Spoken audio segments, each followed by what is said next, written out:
about something that's kind of serious, okay? So we're going to switch from like our silly brain into our talking about kind of a serious topic brain, okay? So we are going to read a new Magic Treehouse book today. This is called Tigers at Twilight. It's book number 19. And before we start reading this book, I want to talk to you about a word that you're going to hear a lot. So I'm going to read the back blurb, and then we're going to talk about one of the words that's in here, okay? So it says, tigers in trouble? That's what Jack and Annie find when the Magic Treehouse whisks them and Teddy, the enchanted dog, to a forest in India. The rare tigers are being trapped by greedy poachers. Can Jack and Annie find a way to help, or will a fierce tiger eat them instead? Okay, hands down. So I want to talk to you guys about this word, poachers. So I want you to imagine something for me, okay? I want you to imagine that I give each of you a big handful. Not the time, bud. Quickly. I give each of you a big handful of Legos, okay? Each of you have your own Legos. And I give you like a long time to build your own Lego creation, okay? So imagine each one of you has your very own Lego creation. It's special to you. You have created it. You have taken the time to put all the pieces together. And then somebody comes along and they just, for no good reason, take part of your Lego creation for themselves. They take it and they use it for their own. How would that make you feel? Sad. How would that make you feel, Christian? It'll make me feel anxious. Make you feel anxious? Okay, it's a good word. Chris? Embarrassed. Okay. Disappointed. Disappointed. Anger. Wow, you guys have really great words. Instead of just saying like sad, I have anxious and disappointed and embarrassed and what else did I have? Anger. Anger and you said disappointed, right? Yeah. Yeah. So it would make you feel awful, right? If somebody came and did that, especially if they had no good reason. And that's kind of what's happening when poachers come in and they harm wildlife. So give me a thumbs up if you have ever heard the word endangered before. If you've ever heard somebody say, oh, that animal is endangered. Okay, thumbs down. So what that means is that there are not a lot of those animals left on the earth. And there's lots of different reasons for animals being endangered. Sometimes, you guys know this word, sometimes their habitats are destroyed, so they don't have any place to live and they don't have any places to get their basic needs of survival, right? You guys know all about that. Sometimes because of things like pollution, sometimes because of situations like poaching, where people come in and they either harm animals or they kind of similar but not the same as the buffalo. So they would come in and they would hunt the animals and they would take things from them like their pelts, their fur, to make things that are not their own, right? Like they don't own those animals. They don't have the right to do that. They don't have the right to hurt those animals, and that's definitely not okay, right? And the word greedy means like selfish. Like they're taking for their own gain. And so a lot of times they'll hurt these animals, and it's so that they can make money and so that they can sell parts of the animals. Were the Lakota people doing it for a greedy purpose?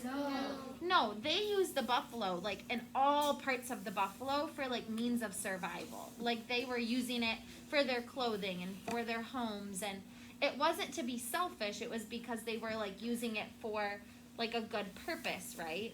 They also had lots of buffalo, so they weren't using a species of animals that would be considered endangered, right? Like they weren't using those animals and like causing them to be extinct.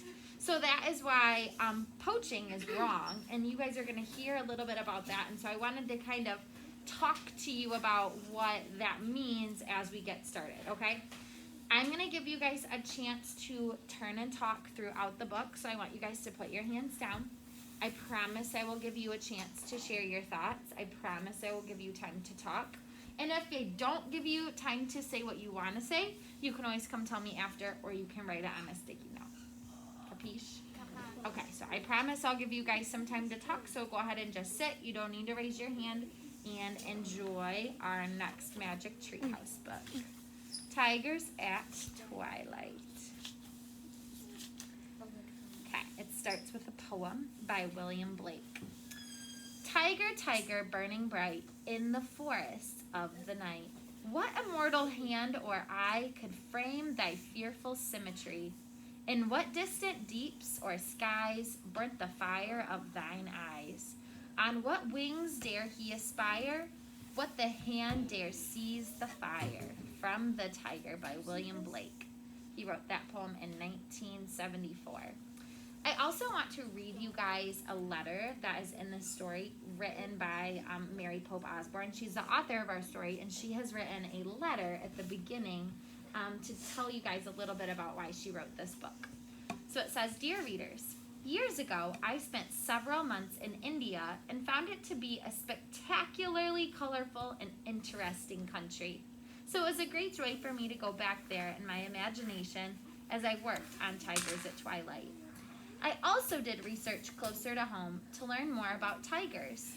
I visited the world-famous Bronx Zoo in New York City. There I saw some magnificent tigers, and I learned that tigers are in danger of disappearing from the earth because there are so many being killed by poachers. Many great zoos around the country help educate people about the need to protect wild animals. As I wrote this book, the plight of the tiger greatly touched my heart. I hope it will touch yours too. I also hope that people around the world will work together quickly to save these fierce and beautiful animals. All my best, Mary Pope Osborne.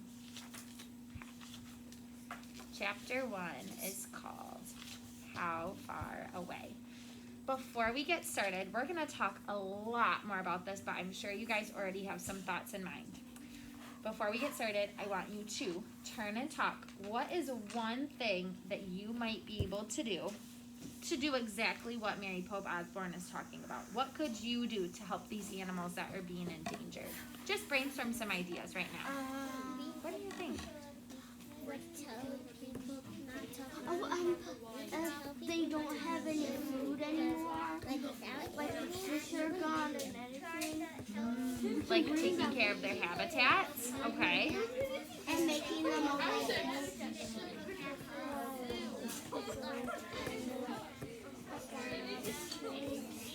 Okay, maybe. Or like maybe you could work with like an organization that could help you. Kind no, thank you, bud. Kind no, thanks. Like, if you have like a sign that look these tigers in peace. Okay. If you do, we're going to call the police. Okay. 3, 2, 1. Time in. Okay, I already hear some really great ideas, so hold on to those, okay? If you like really want to tell me after your great idea, then come tell me, okay? Chapter 1 is called How Far Away? Jack and Annie walked past the Frog Creek Woods on their way home from the library. I miss Teddy, said Annie. Me too, said Jack. He's a really smart dog, said Annie. Yeah, said Jack, and brave.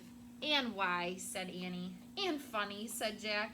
And here, said Annie. What? said Jack. Here, Annie pointed at the Frog Creek Woods. A small dog with tan-colored fur was peeking out from the bushes. Arf, arf, he barked. Oh, wow, Teddy, said Jack. The little dog ran off into the woods. Let's go, said Annie. She and Jack raced after Teddy. The Frog Creek Woods glowed with late afternoon sunlight. The dog ran between the trees. And finally what? Shout out, what do you think they found? They get to the tree house. The tree house and the tiger. They finally stopped at a rope ladder. It hung from the tallest oak tree and led up to the magic tree house. Teddy waited for Jack and Annie and to catch up. He panted and wagged his tail. "Hi, you!" cried Annie. She picked up the little dog and hugged him. "We missed you." "Yeah, silly," said Jack. He kissed Teddy. Teddy licked his face. "It's time to get our third gift," asked Annie. "Is it time to get our third gift?" asked Annie. Teddy sneezed as if to say, "Of course." Annie grabbed the rope ladder and started up. Jack put Teddy inside his backpack and followed. They climbed into the treehouse. There was the note from Morgan Le Fay. It was on the floor, just where it had been 2 days ago. Jack let Teddy out of his pack. Annie picked up the note and read, "This little dog is under a spell and needs your help. To free him, you must be given 4 special things. A gift from a ship lost at sea, which was the Titanic. Good. A gift from the prairie blue. A gift from a forest far away. A gift from a kangaroo. Be wise, be brave, be careful. Morgan." Jack touched the first 2 gifts, which they had already gotten, a pocket watch from the Titanic and an eagle's feather from the Lakota Indians of the Great Plains. "Now we have to get the gift from a forest far away," said Annie. "I wonder how far away," said Jack. "I know how to find out," said Annie. "Where's our book?" She and Jack looked around the treehouse for one of the research books that Morgan always left them. "Arf, arf!" Teddy pawed a book in the corner. Jack picked it up and read the title, "Wildlife of India." "Oh man, India," he said. "That's very far away." "Let's get going," said Annie, "so we can free Teddy." Jack pointed at the cover of the book. "I wish we could go there," he said. The wind started to blow. The treehouse started to spin. It spun faster and faster. Then everything was still. Absolutely still. But only for a moment. She said, "Let's get going." And going is a sight word. Good, yeah, good observation. Chapter 2, Ka and Ko. The warm air burst with sound. "Ka, Ko, ee, ah, ah!" "What's going on?" said Jack. He and Annie looked out the window. The sky was lit by an orange glow as the sun went down. The treehouse was in a tree by a stream at the edge of a forest. The wild screeching and cawing came from the forest's tall, leafy trees. Just then, 2 creatures leaped onto the windowsill. "Ah!" Jack and Annie yelled, jumping back. Annie burst out laughing. "Arf, arf!" Teddy barked. 2 small monkeys peered at them. Their dark faces were framed with light gray fur. They looked as if they were wearing tiny parkas. "Hi," said Annie. "I'm Annie. He's Jack. And he's Teddy. What are your names?" "Caw-caw, caw-caw," the monkeys chattered. "Oh, cool," said Annie. She turned to Jack. "His name is Ka, and his name is Ko." "Oh, brother," said Jack.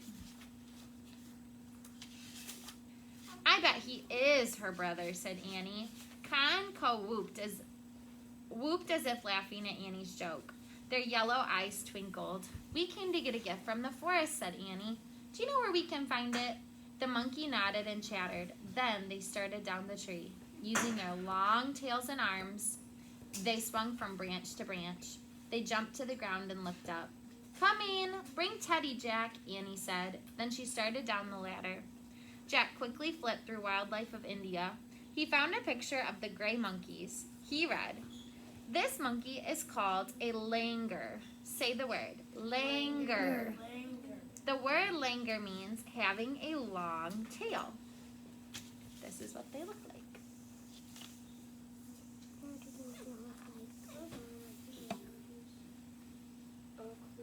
You guys see? Let me see if I can find you a picture of one. This cousin, What's that, bud? you know what this book reminds me of? What? It reminds me of Rainforest in Amazon. Oh, it does. Yeah, it is kind of similar, huh? Yeah, Amazon Rainforest. Because they both have monkeys. But they don't have cobras. They're so cute. Oh, yes. Adorable. They're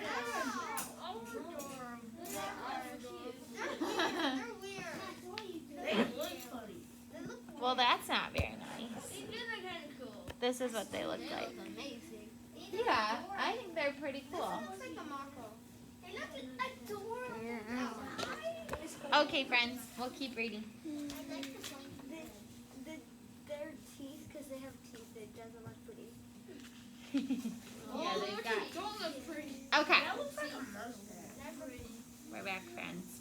We've only got 2 more pages left.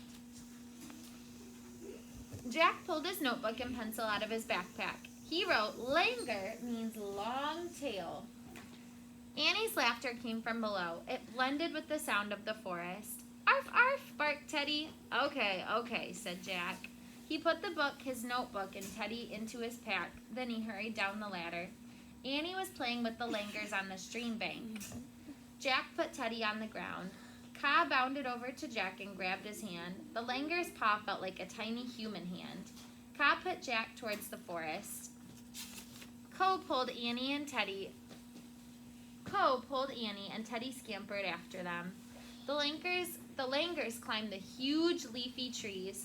Then they began swinging from branch to branch like kids on a jungle gym. Annie dashed beneath the swinging monkeys. Teddy ran after her. "Wait, wait," Jack called, hurrying after them. "Annie, slow down. We don't know anything about this place." The langurs slowed down as if they understood Jack's words. Jack caught up with Annie. They walked on through the forest. "This is so amazing," said Annie. Jack agreed.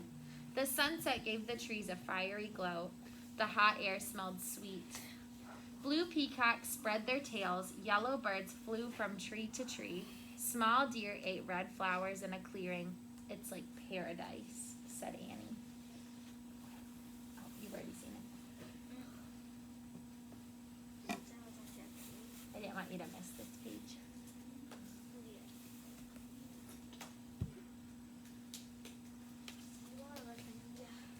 Kind of reminds me of The Jungle Book, if you've ever seen that movie. Oh yeah. Yeah, but don't forget the title of our book, Wildlife of India, said Jack. Wildlife means scary animals, too. Jack noticed long, deep gashes in a tree as they walked by. Wait. Long, deep gashes. Say that word, gashes. Gashes.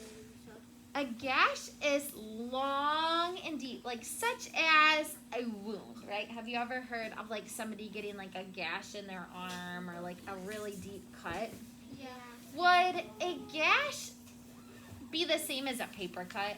No. No, because like a paper cut's just kind of like a teeny little scratch, right? A gash is like something that's like deep. So if like you got like a really bad ouchie, or in this case, like the tiger has taken their claws and gashed like a big deep groove into the tree. Okay, Like, so that's Hassan. like the claw. I saw it before, like it's a slash, Mhm. and then like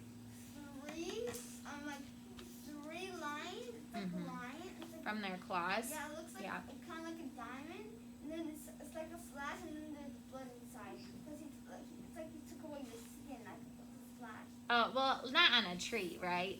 Like if you had a really bad ouchie, it would probably bleed, but probably not like on a tree. Yeah. Okay, I'm almost done. We're gonna keep reading. "What happened there?" he said. Annie shrugged and kept walking. Jack pulled the book out of his pack. There was a picture of a tree with gashes. He read aloud. "Tigers sharpen their claws on tree trunks. They leave big gashes in the bark." "What?" said Annie. She stopped and looked back at the tree. "See what I mean?" said Jack. "Tigers live here, and one of them just came this way." Turn and talk with a partner. What is one prediction you have about this book? What is one thing you think might happen? Turn and talk to Harley. The tiger's gonna come. Yeah, maybe just listen. So, like, DJ, can you talk with Ronnie? Can you talk with Virtual friends, thank you guys for reading with us. See you tomorrow.